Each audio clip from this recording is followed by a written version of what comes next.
স্যারের কাছে নিয়ে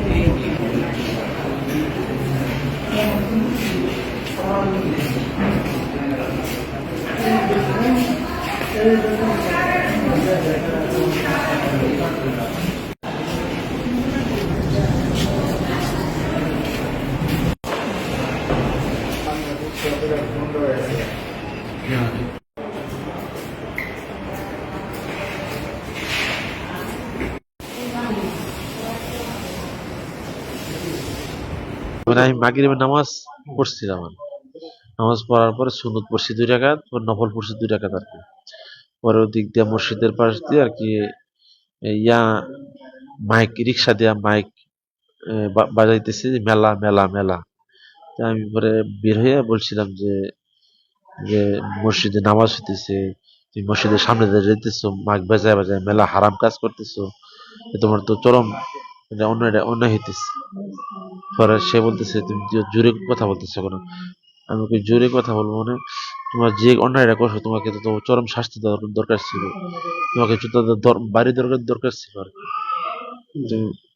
এই কথা বলার পরে সে একটা রড নিয়ে পাশে অটোর গ্যারেজ ছিল যে ওইখান থেকে একটা রড নিয়ে এই যেটা একটা রড নিচে নিয়ে ডাইরেক্ট একটা চোখের দিকে আঘাত করছে আর কি। তারপর রক্ত ঝরা শুরু হয়েছে, তারপর মাথার মধ্যে ঘুষি দিছে আবার একটা। এই কাজটা তো অনেক অন্যায় কাজ করছে, এর জন্য বিচার এটা আমরা চাই আর কি। আমি ওনার ছাত্র গার্জিয়ান। যে ঘটনা ঘটাইছে এটা কখনো ভাষা বলার মতো না। একজন মুসলমান হিসেবে এই কাজ কখনো করতে পারে না। এটার আমি তীব্র প্রতিবাদ জানাই এবং ন্যাক্কার জানাই এবং এই দেশের আইন অনুযায়ী তার সঠিক এবং সুস্থ বিচার আমি নিজে দাবি করি। এই যে ঘটনা ঘটলো এখানে, তার যে দুটো চক্ষু আল্লাহ তাআলার এক বিশেষ নিয়ামত, এটা আশঙ্কা করা হচ্ছে যে ডাক্তাররা বলছে এখানে সেটা এটা নাও ঠিক হইতে পারে। এই মুহূর্তে আমরা এই যে ঘটনা ঘটলো, তার বড় ভাই 4টা ছেলে মেয়ে আছে। পরিবারের আমার আব্বা নেই, গত 6-7 মাস আগে আব্বা মারা গেছেন। এখন বড় ভাই আমাদের পরিবারের জিম্মাদার। উনি হলো আমাদের আশা ভরসা। আমরা ওনার দিকে তাকিয়ে থাকি, উনি যেটা বলে আমরা সেভাবেই চলি। এই যে এখানে আমাদের পরিবারের 4টা সন্তান, ওনার ফ্যামিলিতে আমার আম্মা আছে, এই যে একটা ঘটনা ঘটলো, এর জন্য তো আমরা খুবই এটার জন্য আমরা দৃষ্টান্তমূলক শাস্তি চাই। এই যে কাজ করছে আমরা দৃষ্টান্তমূলক শাস্তি চাই এবং এটার যে ক্ষতিপূরণ, যে এটার যে একটা ক্ষতিপূরণ চিকিৎসা বাবদ যা ক্ষতিপূরণ আছে এটার আমরা চাই, ভর্তুকি চাই। মাইকিং মারা মানে মেলার মাইকিং মারতেছিল, ওই জায়গার ভিতরে অনেকে নামাজ পড়তেছিল। উনি সতর্ক করেছে যে আপনারা এই নামাজের সময় এই মেলার মাইকটা অন্তত মারবেন না। তো কিন্তু উনার কথার পরিপ্রেক্ষিতে যে অমানবিক আচরণটা করছে, এটা আসলে আমি একজন মুসলমান, আমার পক্ষ থেকে আমি খুব তীব্র নিন্দা এবং জানাচ্ছি।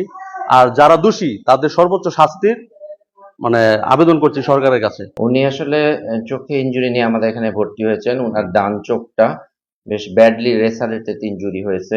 আমাদের ডান চোখের উপরে যে পাতাটা আছে, পাতার নিচের অংশ পুরো 2 খণ্ড হয়ে হ্যাঙ্গিং অবস্থায় আছে এবং কর্নিয়াতে কিছু অ্যাব্রেশন আছে এবং আঘাত হলে যেটা হয় ট্রমাটিক মাইড্রেসিস, পিপলটা বড় হয়ে গেছে, এরকম ক্রিটিক্যাল একটা কন্ডিশনে উনি আছেন।